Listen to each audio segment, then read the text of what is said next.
without wasting our time, let's take a look at all of them. So first of all, these what do you mean by office? Office is a working place from where every activity of an office is done, or an organization is done. So I will live or not first of all. Hello.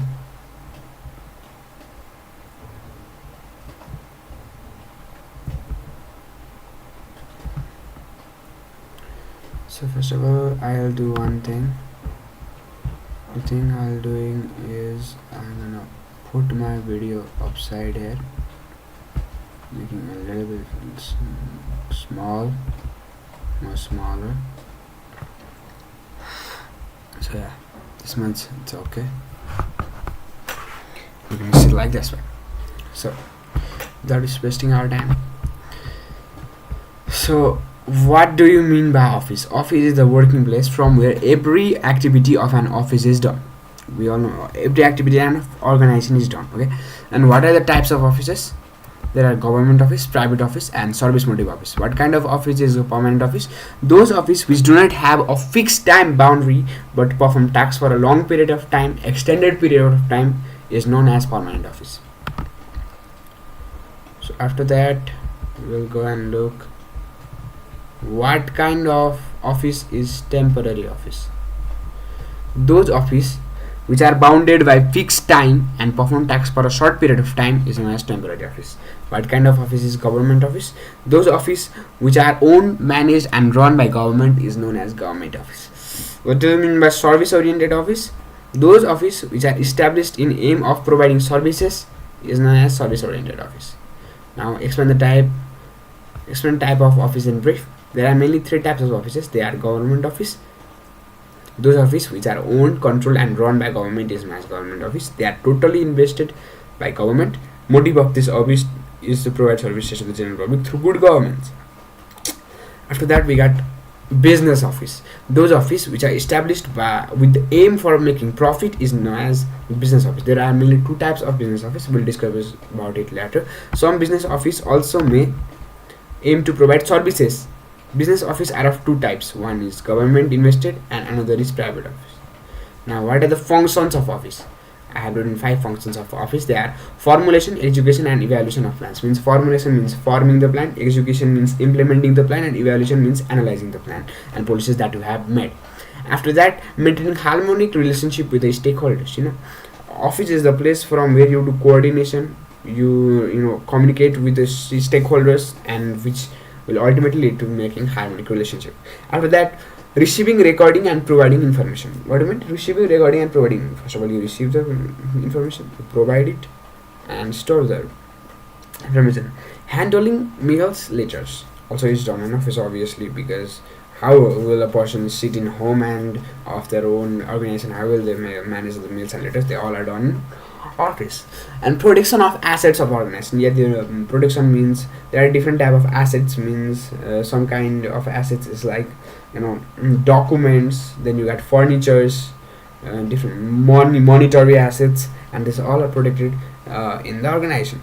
Now describe 4 characteristics of government office. First one is to fulfill needs through public through good governance. It means government office aims to provide services which will fulfill the public needs and will be a great example for good governance. Okay, and to develop physical infrastructure of a country. It means some government office are established to make physical infrastructures like a road, buildings, bridges.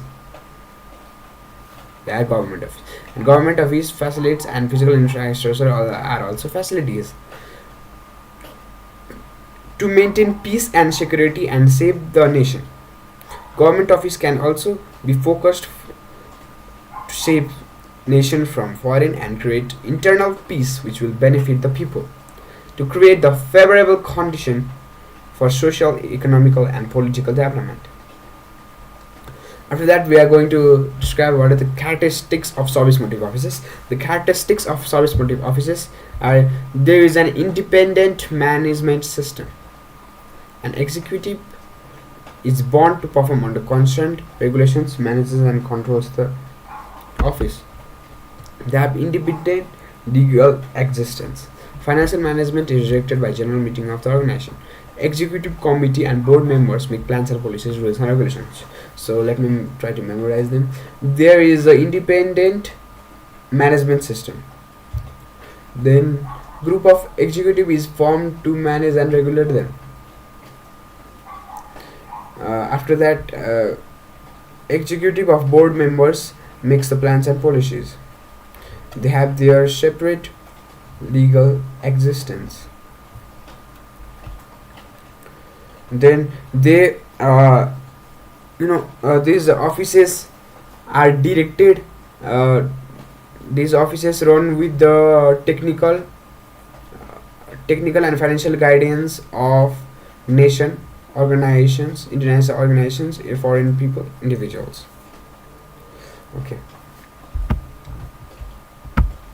After that, what do you mean by business offices? Okay. And business office is established with the aim for making profit and offering services is business offices. There are two types of business offices, as I said, and they are government owned corporations. The business office that are established by government are known as government owned corporations. In this, more than 50% of total investment is of government and managed and regulated by government itself. Private office, those offices that are established by individual or group of people is known as private offices or companies offices. It is also known as government organizations and private office, and it is completely owned, managed and run by private investors. All rights are centralized to the directors. So let me tell you all some functions of what is that called, government office. So, government owned corporations. The total investment or more than 50% of investment is done by government. Then the executive or the board of members are made by government, are chosen. Board of members are chosen by government. All the plans and policies are made with the consent of government.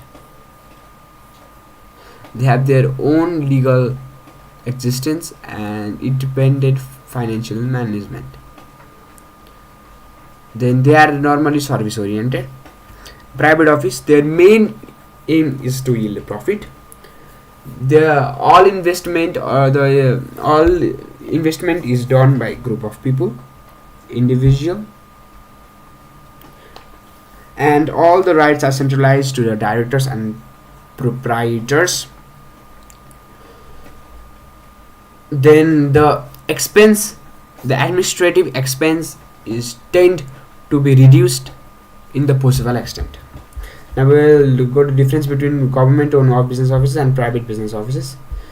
Government owned business offices, it aim is to provide service with minimum charge. Private offices, it aim is to make profit through services and products. It is established by government, it is established by a group of persons, private or whatever.